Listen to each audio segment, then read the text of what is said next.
जी पहले तो सबसे पहले नमस्ते। मेरा नाम मोहित सिंह सेन, मैं बीए एलएलबी का छात्र हूँ, चौथे सेमेस्टर का।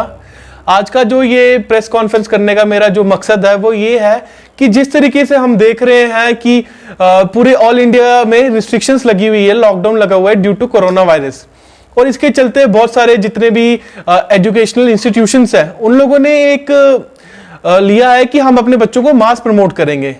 लेकिन जैसे कि हम जानते हैं कि जम्मू यूनिवर्सिटी का एक इतिहास रहा है कि अपने बच्चों को हमेशा से हरास करती आई है। जहां तक हम देखेंगे Bombay IIT and Kharagpur IIT जैसे बड़े बड़े यूनिवर्सिटीज ने उन्होंने ये डिसीजन लिया है कि हम लोग अपने बच्चों को मास प्रमोट करेंगे। लेकिन जम्मू यूनिवर्सिटी का वहीं पे एक मीटिंग होती है और वीसी साहब हमारे वहां पे निकालते हैं जी नोटिस कि हम जी इनको अपने पिछले असेसमेंट के ऊपर मार्क्स देंगे। लेकिन इसमें एक बात यह भी है कि ड्यू टू मेडिकल ग्राउंड्स या किसी फैमिली प्रॉब्लम्स की वजह से भी कोई बच्चे हैं जो कि अपने लास्ट सेमेस्टर के पेपर नहीं दे पाए हैं, तो उनका तो ये साल भी चला गया, तो वो इन्हें भी फेल कर देंगे। और ऐसे भी कुछ बच्चे हैं जैसे कि प्रोफेशनल जो डिग्रीज है, बीए एलएलबी लगा लो, आप एलएलबी लगा लो, इंजीनियरिंग लगा लो, उनके बच्चों की जो सप्लीज वगैरह है वो भी किसी की क्लियर नहीं होती। इन्होंने उसके ऊपर भी कोई खास वो नहीं निकाला कि हम उनकी सप्ली कैसे करेंगे, कैसे नहीं लेंगे। और देखा जाए तो कश्मीर यूनिवर्सिटी का हमें एक नोटिस आता है कि वो अपने बच्चों को मास प्रमोट करेंगे।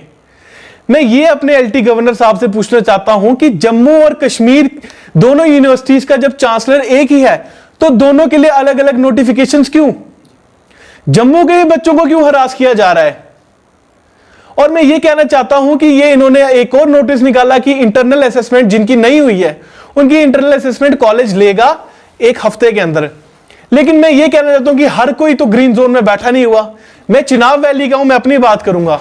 मैं यहां बैठा हूं, ये मुझे बोलते हैं कि 5 दिन के बाद आपका इंटरनल असेसमेंट है। मेरे कई ऐसे भाई बंधु है जो पलमाड़, पाडर जैसे फार फ्लंग एरियाज में रहते हैं, वो अपना कैसे ट्रैवल अरेंजमेंट करेंगे इतनी सारे रिस्ट्रिक्शंस में? तो मैं ये कहना चाहूंगा अपने ऑनरेबल एलटी गवर्नर साहब से और वाइस चांसलर साहब से भी ये अपील करना चाहूंगा कि वो प्लीज इसके ऊपर ध्यान दें, एक कमेटी बनाए और उस कमेटी में स्टूडेंट्स को वो इंक्लूड करें ताकि स्टूडेंट्स की भी राय लें। और मैं चाहता हूं कि स्टूडेंट्स को मास प्रमोट किया जाए। और ये कह रहे हैं कि 6 सेमेस्टर के जितने भी छात्र हैं इनके हम एमसीक्यूज बेसिस पे पेपर लेंगे। लेकिन ये तो जस्ट एक फॉर्मेलिटी है। मैं यही कहना चाहता हूं कि अगर आपने ये फॉर्मेलिटी करनी ही है तो ये फॉर्मेलिटी क्यों करनी है, जिससे कि लॉकडाउन का वायलेशन भी होगा। तो इसलिए 6 सेमेस्टर के जो छात्र हैं उन्हें भी आप प्लीज प्रमोट करें। मैं बार बार एलटी गवर्नर साहब और अपने वाइस चांसलर साहब से ये रिक्वेस्ट करता हूं कि please you should look into this matter because this is a matter of serious concern. This is directly linked to the future of the children.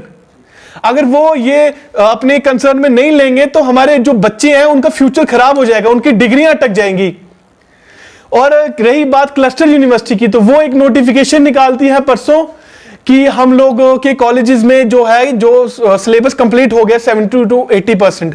लेकिन मैं ये कहना चाहूंगा कि क्लस्टर यूनिवर्सिटी के अंडर जो कॉलेजेस हैं उन्होंने कोई अपने बच्चों को घोल के तो पिलाया नहीं कि वो 1 महीने के अंदर 70-80% अपना पूरा वो सिलेबस कंप्लीट कर दें। और वैसे हम जानते हैं कि ये लॉकडाउन को तो 3 महीने हुए, लेकिन हमारा जेएनके पिछले 10 महीने से डिजिटल लॉकडाउन में है। यहां पर नेट की सेवा नहीं थी, इंटरनेट की सेवा, 2G इंटरनेट की सेवा का आप हाल देख लीजिए। ये कह रहे हैं कि हमने वीडियो कॉन्फ्रेंसिंग के थ्रू, वीडियो कॉलिंग, व्हाट्सएप के थ्रू पढ़ाई करवाई है बच्चों को, लेकिन सब जानते हैं कि एक फॉर्मेलिटी है। तो मैं ये कहना चाहूंगा कि स्टूडेंट्स का गुस्सा और आक्रोश मत जगाइए, उन्हें प्लीज प्रमोट करें, क्योंकि ये एक बहुत ही सीरियस मैटर है कि बहुत सारे बच्चों की इससे डिग्रियां अटक सकती है।